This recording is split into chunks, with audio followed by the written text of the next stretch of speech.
left to right. Russell Westbrook. You love the Philadelphia Eagles. Let me get a hell yeah! What's up, everybody? What's going on? It is Deibs, Mr. Crockpot. Welcome to Party on Broad. Joining us today, I have Brock Landis. Follow him on Twitter at LandisBrock, and the Austin Krell. Follow him on Twitter at KrellTPL. I'm calling this a crossover, man. It is the feed to Party on Broad, I guess. Right, Austin? The feed to Party on Broad, indeed it is. Awesome. On tap for today, we are going to talk our favorite moments of All-Star Weekend. We're going to talk about just the top storylines and keys to success for the Philadelphia 76ers as they get ready for the playoff push. We'll wrap it up with some final thoughts. Let's get started. Brock, lead us off, man. What was some of your favorite moments of All-Star Weekend, dude? All right, now I expressed this opinion on the post-position podcast, but I honestly think the All-Star Weekend needs a lot of refinement. I think for the skills challenge, it's not necessarily even watchable because that happens every single possession in an NBA game. I think the NBA needs to alter that challenge to make it a little more intriguing for the audience rather than just dribbling, doing a suicide, and shooting a three-point contest. Having said that, congratulations to Bam. Didn't care much. Rising Stars game, didn't care much. Three-point contest, I enjoyed, and I think that was the most intriguing. For me, I personally picked Joe Harris on the post-position pod.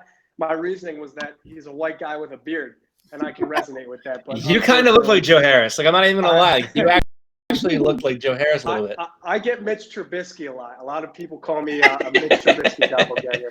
But neither one of them are good comparisons based on their athletic prowess. I thought Devin Booker shot really well. Buddy Hield, the contest was awesome to watch. I like the new 2-3 balls they implemented with the Mountain I did like spots. that. I really like that. I think they're going to implement other things in the future to keep pushing that range back. But the three-point contest is probably the most enjoyable contest, in my opinion. The dunk contest, I have a lot of gripes with, which I'm sure we could talk about.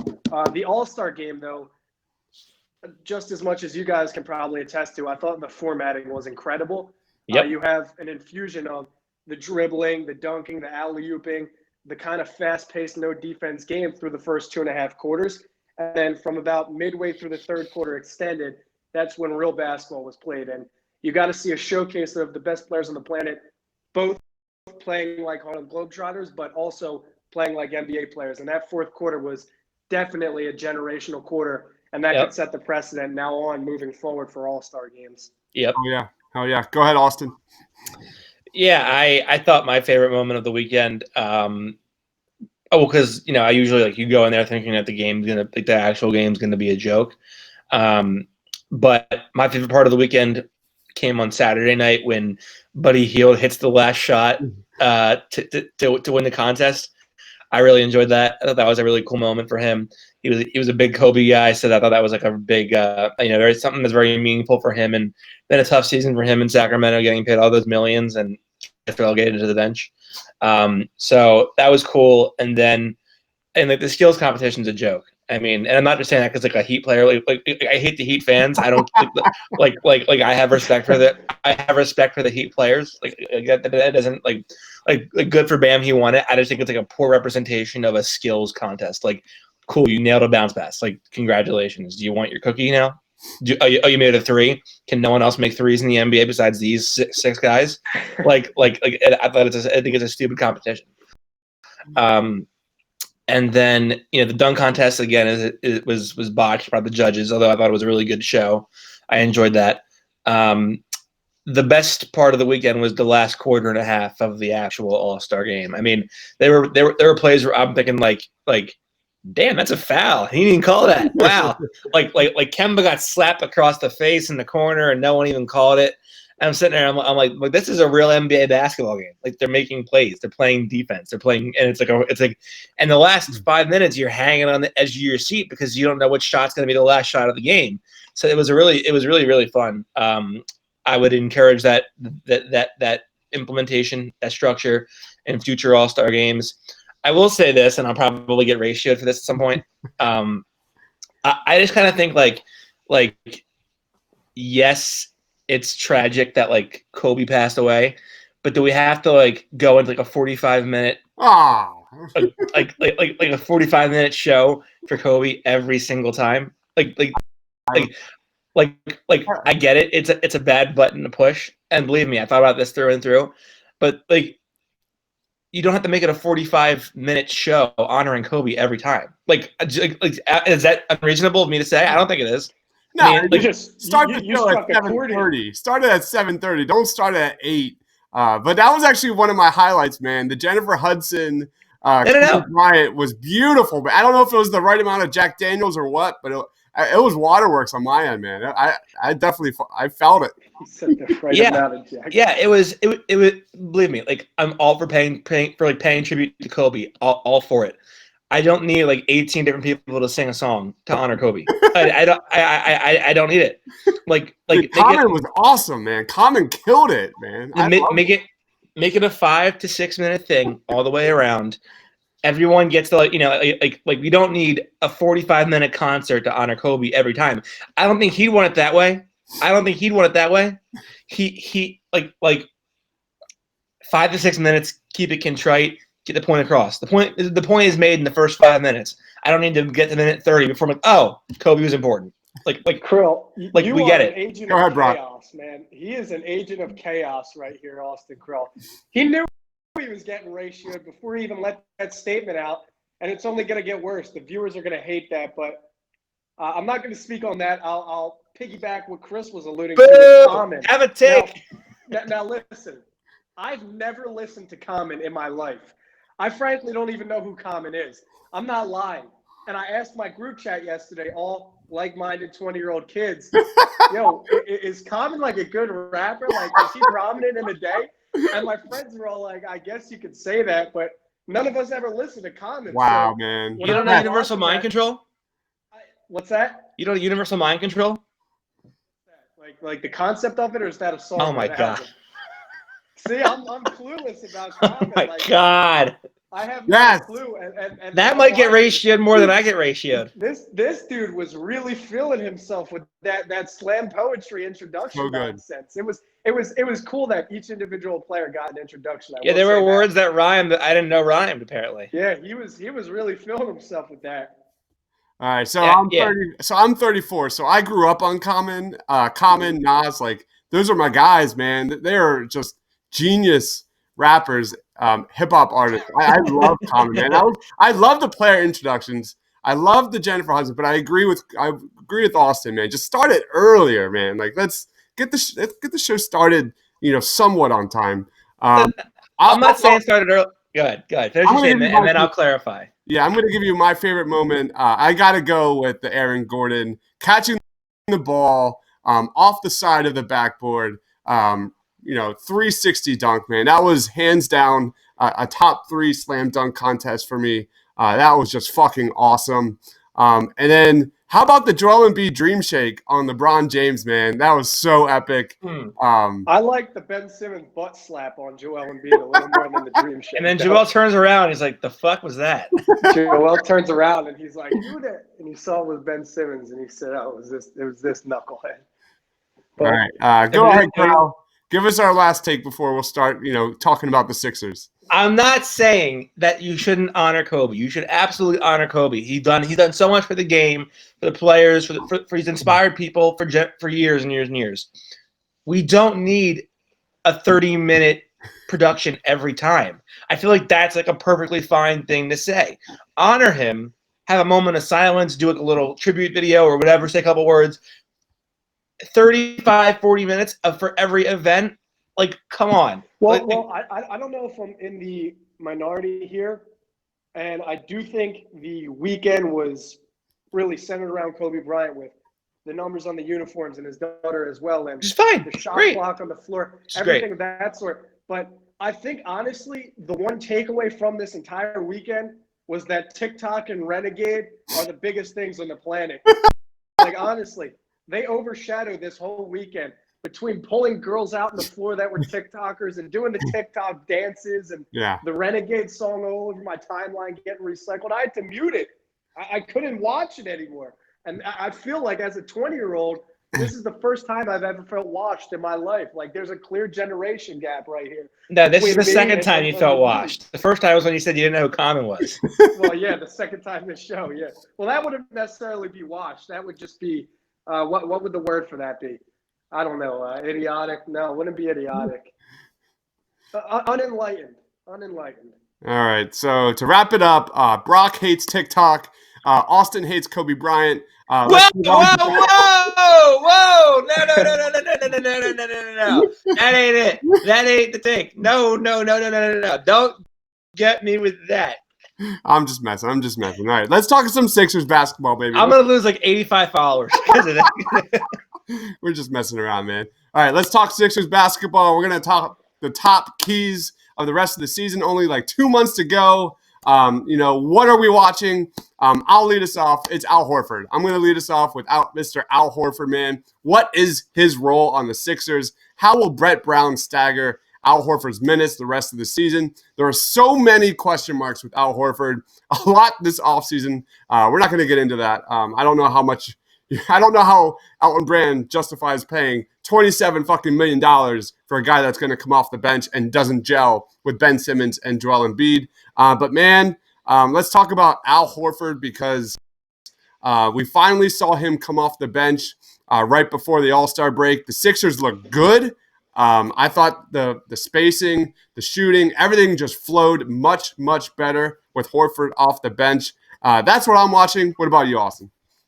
So the first thing that I'm watching is the changing of the lineup and I guess the guards in a sense with putting Big Al on the bench.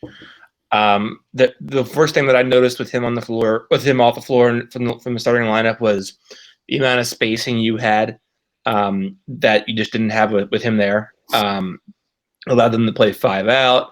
If Embiid had to go in, it was the 1 in.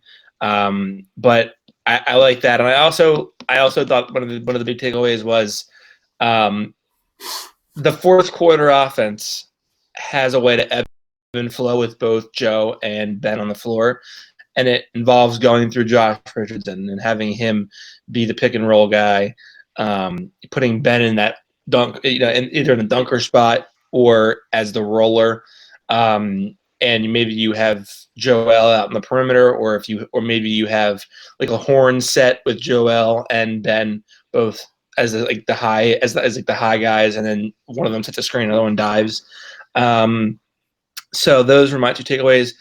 I think another thing I want to look out for is the ability of Ben Simmons to carry this aggressiveness forward. Because if Ben Simmons can be what he's been throughout the first 2/3 of the year, I don't need him to shoot a single jump shot. I really don't. He'll attack the rim. He'll be aggressive, and if he can do that in the playoffs, I'm not too worried about anything. That was another takeaway I had was Ben Simmons, man. This has always been about Ben Simmons. It's always been about Ben Simmons taking that next step in the playoffs, especially. You look at his offensive rating in November 109, December 117, January 127, February 114. This is a guy that's playing the most aggressive he has ever played. And it was all capped off with that 26 points, 12 boards, 10 assist performance versus the Clippers. Defended Kawhi Leonard on 62 possessions, yet gave you a triple-double. Man, Ben Simmons, this is his time to shine. What about you, Brock? Well, the unfortunate part about going last with two other like-minded, highly intellectual individuals is that you take a lot of the things I want to say and say them before me. So I'm going to co-sign what both of you said and just use a little bit of data to support what you guys said, mainly what Austin said, because my two takeaways were both Josh Richardson utilizing him in the fourth quarter and the aggressiveness of Ben Simmons. So in the game against the Clippers in the fourth quarter, Josh Richardson scored 17 points on almost 70% shooting. He was 3 of 3 from deep. His offensive rating was 120.8, and his true shooting was 82.4. So in the fourth quarter, sources say that's pretty good. it doesn't get more efficient than that. And you guys know how I love efficiency. He is the second highest usage percentage on the team in the fourth quarter. So I'm curious to see if Josh Richardson is capable of carrying that offensive load in the fourth. And if he does, will he become that go-to guy? Is it going to be Tobias Harris? Is it going to be Josh Richardson? Who are they going to go to with the basketball with 30 seconds, 25, 20 on the shot clock to get a bucket when they need one? Now, secondly, speaking of Ben Simmons' aggressiveness, he is one of, if not the best players in transition in the NBA. But besides all of that, he drove to the basket almost 15 times a game over the previous 10 games. His career average is 12 and a half. So he's driving more over that 10-game span. And in that 10-game span, he got to the line the seventh most in the NBA and shot almost 75% there. Mind you, his career average is not over 60%. It's 59.6. So if Ben Simmons can continue to drive, play aggressive, attack, do his thing in transition, and get to the line at the rate he's getting, it's going to open up a lot of things for the Sixers offense. And he's almost a dimension in himself. So when you look at the Sixers offense, you can almost categorize Ben Simmons as a factor in the offense where nobody else has to contribute. It's just solely Ben Simmons. If he can continue doing that, playing aggressive, I think it's going to be wondrous for the Sixers looking ahead at their schedule. They play the Bulls, the Hawks twice, the Knicks, the Wizards twice, the Suns, the Grizzlies, and the Timberwolves, all of which are surrendering top 10 opponent free throw attempt rate, which bodes well for Ben Simmons in the 76ers. So if they can continue to get to the line, create some semblance of, constantly attacking and also playing 5 out without Horford on the bench, I think it's going to do a lot for their playoff hopes. I love it when Brock talks dirty like that. Yeah, man. Ben Simmons, his offense development here is, going to take center stage these next 2 months, especially in that pick and roll. We've really have seen some success from Ben Simmons as the roller in that pick and roll, and just him getting better at that. If you can make Ben Simmons, this is a guy that's going to go up against Miami, Boston, Toronto. These are really well-coached teams that have a history of phasing Ben Simmons out, notably in the playoffs. If Ben, can get into the playoffs come April and have that confidence level, because we know so much about Ben Simmons is his confidence level, his mental state. If you can make that guy somewhat an average player on offense in the playoffs, dude, that's everything. That is everything, right? So let me interrupt and ask, would you guys rather see Milwaukee or Toronto in a second round playoff series? Oh, Milwaukee, hands down, easily. I would agree with you. I'd rather play Milwaukee in a playoff series if it's between Milwaukee and Toronto. What about you, Austin? Oh, he's biting his tongue a little bit right now. That caused him to think a little. This is the quietest I've ever been on a podcast in my entire life. It's true. That's a tough one. It's tough. I think so. Like, obviously, it's like, would you rather face Siakam as the number one versus Giannis?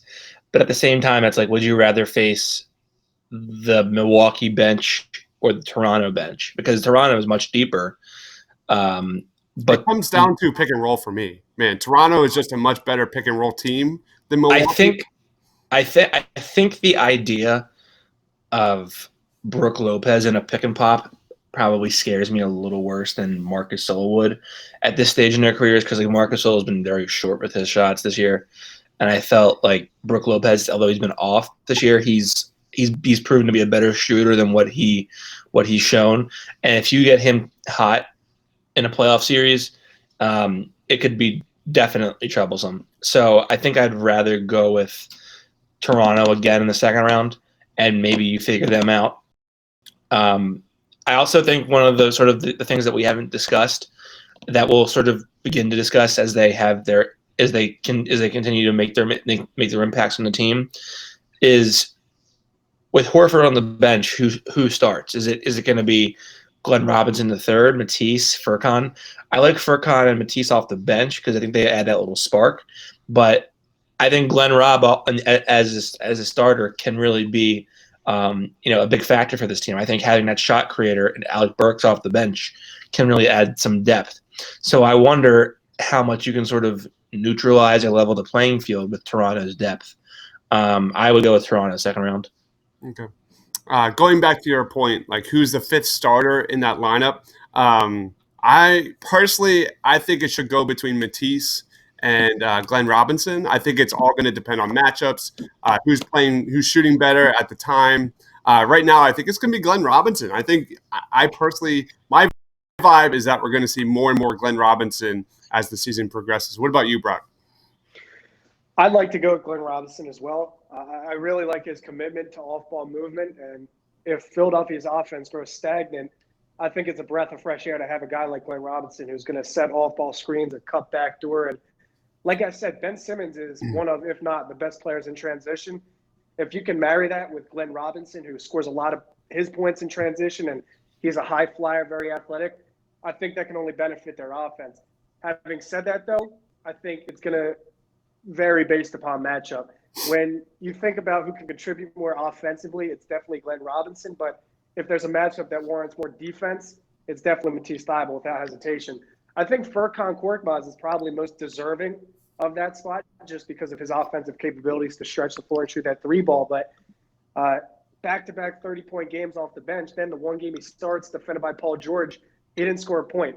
And that was the first time in history where a player came off the bench for consecutive 30-point games and followed them up with a 0-point game. So I think Korkmaz is more of a rhythm shooter off of the bench. And that's not to say he can't play alongside with the four other starters, but maybe he's just not suited right now to start the basketball game. He just comes in off the bench. I also think like they're going to be very situationally dependent. Like let's say the Sixers are shooting 32% to like a quarter and a half of a game, and they're down like 12. You might see Brett go with, okay, let's go with the four shooters in bed and just have them push and run. So that would be like Josh, Glenn, Matisse, Furkan, maybe even Ben. Burks too. Yeah, Burks, or and obviously Ben. So I mean, those are lineups that you might see him. I just think that I don't trust his defense in a playoff series in the last 5 minutes for damn sure. And then I don't, I think in a game where it's like you're back and forth and it's a lot of matchup exploiting, that's when I'd be more tempted to hold him back. But if it's like a free flowing contest and it's a lot of transition ball, I think Furkan can help you, and I certainly think that he would apply well when you just need someone to get the ball up from the perimeter. You ready for this? Go ahead. Glenn Robinson this season in the fourth quarter. Oh, the stats! Is shooting 57.1% from three. Mercy. Oh, the stats! NBA, the first stats are back for a minimum of 30 attempts. He has an offensive rating of 109.3 in the fourth quarter. Glenn Robinson, that is. You know who that's greater than? LeBron James, Trae Young, and Russell Westbrook. He's also shooting 68.1% true shooting in the fourth, which is fifth in the NBA. Brock is literally just taking spoonfuls of pre-workout and going la, la, la, la, as he does these stats. Listen, I'm not sure Glenn Robinson is your go-to guy in the fourth quarter. And I agree with Austin defensively. I don't think he's a liability, but he'll definitely be a point of attack for opposing offenses. But he's more than capable. And I think the Sixers, they finally have a good problem with who do we put in the floor in this moment.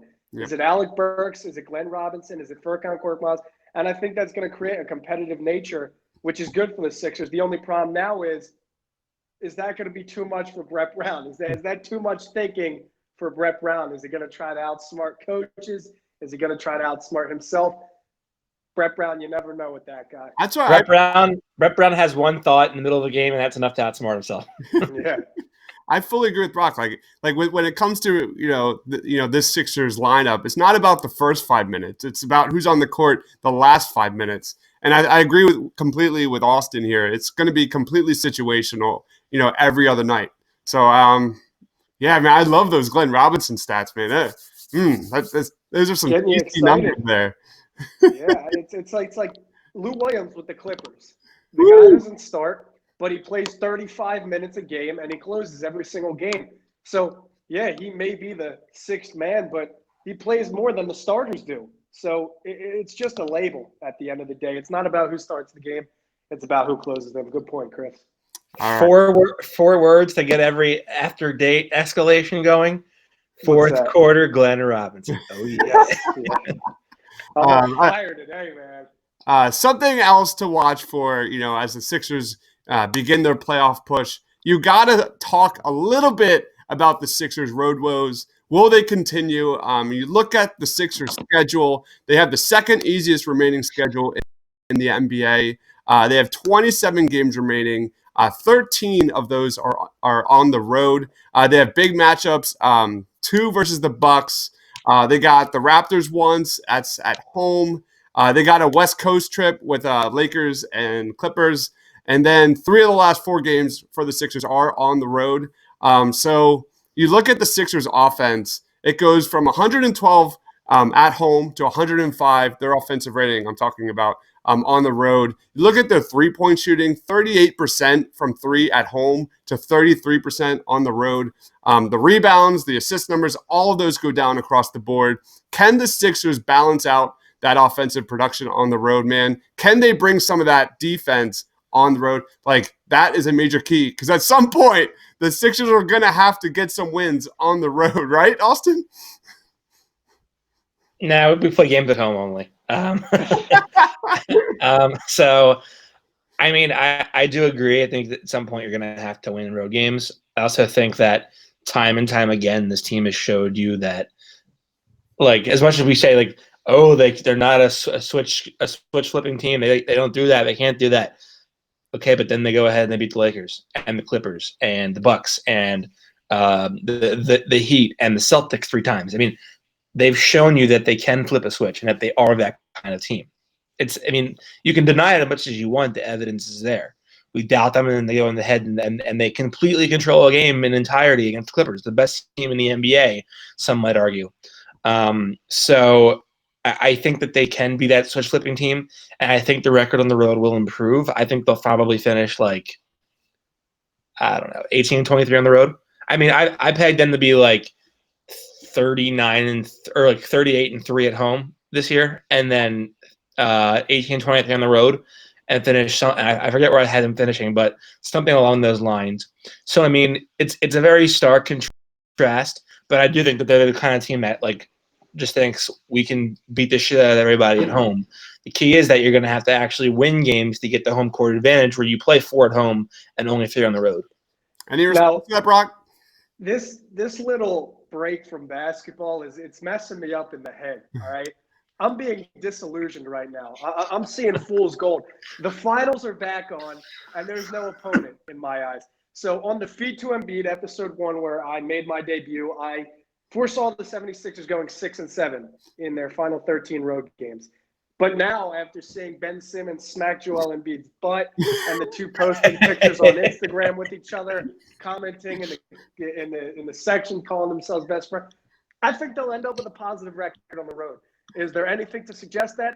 Not at all. But I do know that, due to anecdotes throughout professional sports, a lot of teams need West Coast road trips. That's when you can heal or establish any sort of chemistry. That's when you get to know your teammates better, go out with them. West Coast road trips are unifying road trips, in my opinion. And I think the 76ers could really use that. They have 2 new faces in the locker room. I think they may have a new sense of motivation. So the West Coast road trip could be huge for them. Now, of their final 13, do they beat Milwaukee on the road? Are you asking? Yeah, no, that was me saying yes, but it was painful, all right? So yes. What the fuck was that? They'll beat Milwaukee on the road. You got the Cavaliers. You're beating the Cavs on the road. You play. Let's not get too crazy here. They play the Clippers on the road. It's going to be tough for them to beat the Clippers twice, but the Clippers, physically, it's tough for them. All right, let me give that one to the Clippers. Let me stop playing. The Clippers win. The Clippers win. Then the Sixers beat the Lakers and the Kings and the Warriors. They win 3 straight on the road in the West Coast. If they do that, I will throw myself off of the Ben Franklin Bridge with bricks tied to my feet and find a way to swim the shore. I will do that. I will do that, butt naked. Your Kobe Bryant take with you, because that one should jump off the bridge with Brock. you too. That stabbed Brock right in the torso and twisted the blade a little bit. Okay, so let's say they win 3 straight, right? I'm Jewish. I was bar mitzvahed when I was. You're Jewish, 13, right? Yeah. So when you get bar mitzvahed what? at 13, right? 13, I'm Jewish too. You're Jewish. You sound like Italian as hell. No. Come on, man. Full bred Jewish. Now listen. The last time the Sixers won What more is than happening 3 in this games, episode? I think the last time this team won more than 3 games in a row, was before I was given my manhood in the Jewish religion. So probably That's a different story. We're not going there. Wow. Wow. But in all seriousness, they lose to the Clippers. Then let me say they beat the Lakers, Kings, Warriors, right? Then the Sixers play the Hornets. They're going to beat the Hornets. They'll beat the Timberwolves on the road. They'll beat the Bulls on the road. They'll beat the Wizards on the road, the Pelicans. So basically they're going 13-0 on the road in this final latter half of the season. If they do that, I will literally I will do 6 consecutive podcasts where I am drunk by the number of beers of the margin of victory in their game. If they beat the Clippers by 26 in LA, I will drink 26 beers before coming on the podcast to discuss the game. You guys, see, this is what no basketball does to me, though. Like, I got 4 days to just sit by myself. You went from 9-19 to 13-0. What the hell is that? I've got too much time to sit around and think. oh man, we need you, Sixers basketball. We need you. Let's do some final thoughts, and we'll wrap it up. Go ahead, Brock. Any final thoughts?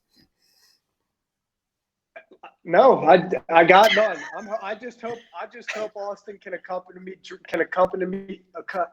Right, that's the word. Yeah, I hope Austin can accompany me, drunk as hell, on feed to Embiid after the 76ers win 3 straight on the road. How about that? Let's go if they win 3 straight. If they take 3 straight out of that 4 on the road trip, I'll hold you to that.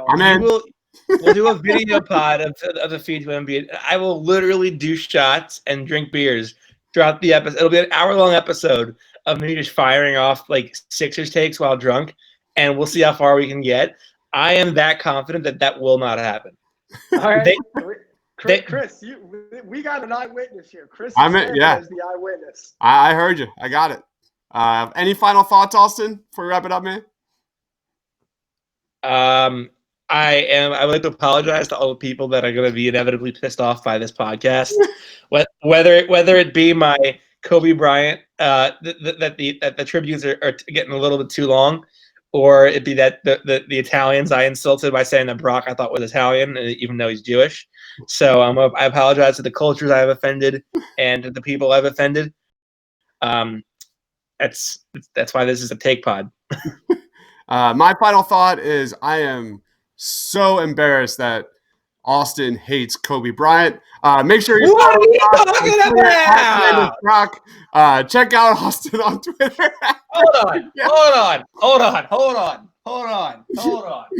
Give me one moment. Oh, this dude wants to play that game. Okay.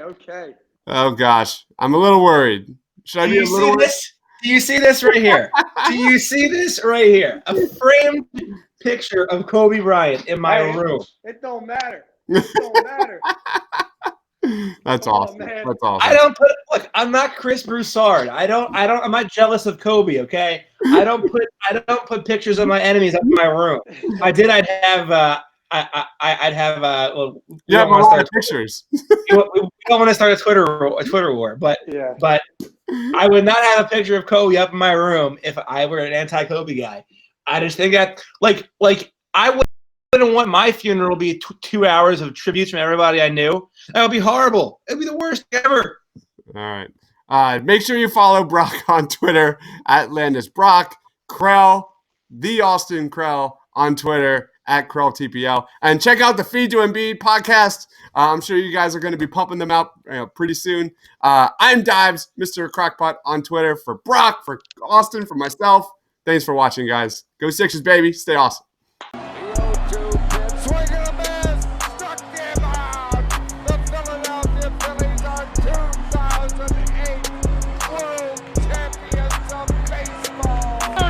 Sixers win it! Wow!